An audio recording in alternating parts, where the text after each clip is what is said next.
चौराहे में मनाया जा रहा है। सभी साथी या उपस्थित का बहुत बहुत धन्यवाद और आभार व्यक्त करता हूँ। और इसी के साथ मैं थोड़ा सा बिरसा मुंडा के बारे में विचार रखूंगा। मैं जिस समय 25 साल की उम्र में उन्होंने बलिदान दिया, उस समय में हमारे महापुरुषों ने हथियारों, अंग्रेजों ब्रिटिश शासन से हथियार से लड़ाई लड़े, लेकिन आज के समय में हमको विचारों और सिस्टम से लड़ना पड़ेगा। अभी दादा ने बताया था कि अम्बा देश में अम्बा राज बिरसा मुंडा का नारा था। उसका रीजन है कि अम्बा देश में अम्बा राज। बिरसा मुंडा की बदौलत जो ग्राम सभा रूढ़ी प्रथा जिसको बोलते हैं हम लोग, आज उन्हीं की देन है। लेकिन जो सिस्टम है और सरकारें जो बैठी है देश और प्रदेश में, वो हमारी ग्राम सभा को नहीं मानते हैं। लेकिन हमारे ग्राम सभा का पावर था जिस समय का हमारे पूर्वजों ने चलाते थे। जब हमारे क्षेत्र में या हमारे गांव में घुसते थे, चाहे कलेक्टर हो, चाहे कोई सा भी टीआई या प्रशासनिक अधिकारी थे, वो ग्राम सभा का जो पटेल होता था उसके सामने टोपी उतारना पड़ता था जब हमारे क्षेत्र में घुसते थे। लेकिन आज के समय में जो देश में और प्रदेश में सरकार है, वो हमारे ग्राम सभा को धीरे धीरे लुप्त कर रहे हैं। लेकिन हमको उस चीज को समझने की जरूरत है और पढ़ने की जरूरत है। और उस समय में हमारे महापुरुषों ने हथियारों से लड़ाई लड़ी, लेकिन हम लोगों के उनके विचारों से और कलम से लड़ने की जरूरत है।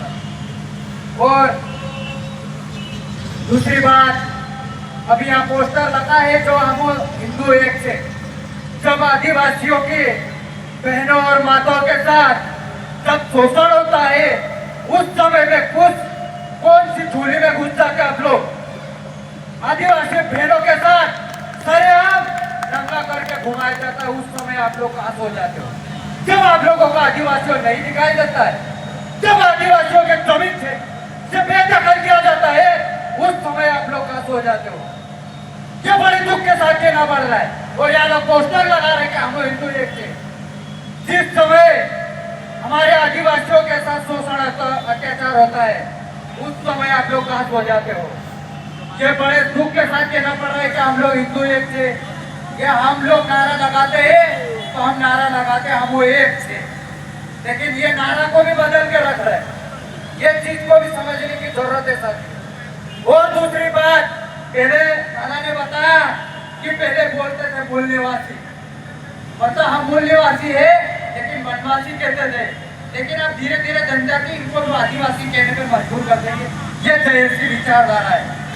और जयेश को मैं 2020 से काम कर रहा हूँ, लेकिन एक व्यक्ति का नाम नहीं, लेकिन मैं जिस समय घर था उस साथी ने मेरे को घर आके बोला था कि जयेश के साथ काम करिए। मैं किसी राजनीतिक पार्टी और किसी संगठन के लिए या किसी के लिए काम नहीं करता हूँ, मैं जयेश की विचारधारा में काम करता हूँ। आज तक मैं किसी की पार्टी के कार्यक्रम में नहीं गया, देखता बड़ा हो गया, लेकिन किसी पार्टी के कार्यक्रम में नहीं गया। मैं जब भी आता हूँ टंडिया भीड़ के चौराहे पे आता हूँ, और मैं यहाँ कार्यक्रम होता है तो जरूर आता हूँ, क्योंकि मेरी बात वो तो मेरे समाज के लिए जो विचार रखता हूँ, तो मैं विचार यहीं से रख के जाता हूँ और यहीं से प्रणाम देके जाता हूँ, क्योंकि हम इन्हीं महापुरुषों के विचारों पे अपन को चलना पड़ेगा साथी। और दूसरी बात यह है कि हमारा समाज जिस दलदल में फंस रहा है, उसे भी दलदल से बाहर निकालना है।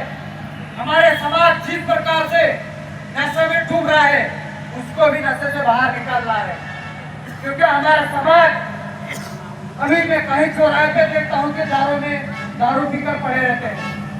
हमारे गांव क्षेत्र में सबसे पहले दारू बंद करना होगी, जो विदेशी दारू। दूसरी बात, मिशन D3 में भी काम करना पड़ेगा। लगभग हम लोगों ने, यहाँ से मैं इंदौर जाता हूँ, लगभग हम लोग 10 पंचायत में अभी काम हो चुका है और लगभग 13 प्रस्ताव बना रहे हैं। हर पंचायत के लगभग 15 लोगों की साइन करवा रहे हैं। उसमें गांव पुजारी, पटेल, सरपंच, मुखिया होता है उसका, और लगभग 15 लोगों की साइन करवा के फिर हम उस 13 प्रस्ताव को कलेक्टर को देंगे और बोलेंगे कि हमारे क्षेत्र में विदेशी दारू बंद होना चाहिए। अगर नहीं होगी तो हमारे रूढ़ी प्रथा के ग्राम सभा को उनको मानना पड़ेगा, क्योंकि हम लोग लगभग पूरी कसरावत विधानसभा की जो है सारी पंचायत आदिवासी के ट्राइबल क्षेत्र का हम लोग साइन करवा के और वो बंद कराएंगे। और वो चीजें अभी ये इंदौर में देख रहे हैं कि भाई जब चाहे जब सिस्टम बदल रहे, तो हमारे जो आदिवासी महापुरुष और हम लोग जो कानून नियम ग्राम सभा की बनाते हैं वो आप लोग क्यों नहीं कलेक्टर लागू करता है? जब चाहे जब यहाँ उठा के बोलता था कि हेलमेट के बगैर पेट्रोल नहीं देना, हेलमेट के बगैर व्यक्ति को आगे बढ़ने करने देना, क्या लगा रखा है भाई? जब आदिवासी हम लोग जब आवेदन करते तब आप कलेक्टर कहाँ कौन सी घुसपैठी में सो जाते? सही है कि नहीं सही? भाई यहाँ के युवा जब कोई भी मुद्दा लेकर जाता है तो कलेक्टर बाहर नहीं निकलता है, पर जब हेलमेट के बारे में तुम बोल रहे हो तो हेलमेट से किसको फायदा है भाई? अभी बोल रहे हैं कि भाई छोटे छोटे, अभी मेरे बहुत साथी जयेश के मिले थे भाई, थोड़ा थोड़ा बेरोजगार करते हैं कि रेपिड वगैरह चलाते हैं, कोई साथी मेरे को मिले थे। अभी कोई साथी का नाम नहीं बताना चाहूँ, लेकिन अपने क्षेत्र ड्राइवर के बहुत मिलते इधर महालक्ष्मी वगैरह, तो उसके पीछे भी कलेक्टर ने आदेश कर दिया कि एक के पीछे सवारी जो बैठती उसको भी हेलमेट पहनाए भाई, उसका चालान सीधा 500 का जुर्माना है। अगर पीछे जो व्यक्ति बैठता है उसके पीछे वाला बैठने वाला व्यक्ति भी हेलमेट है। तो मेरी बात को मैं यह विराम करूंगा और मेरे साथ एक बार नारा लगा दी, अरे जय जोर का नारा है, अरे जय जोर का नारा है,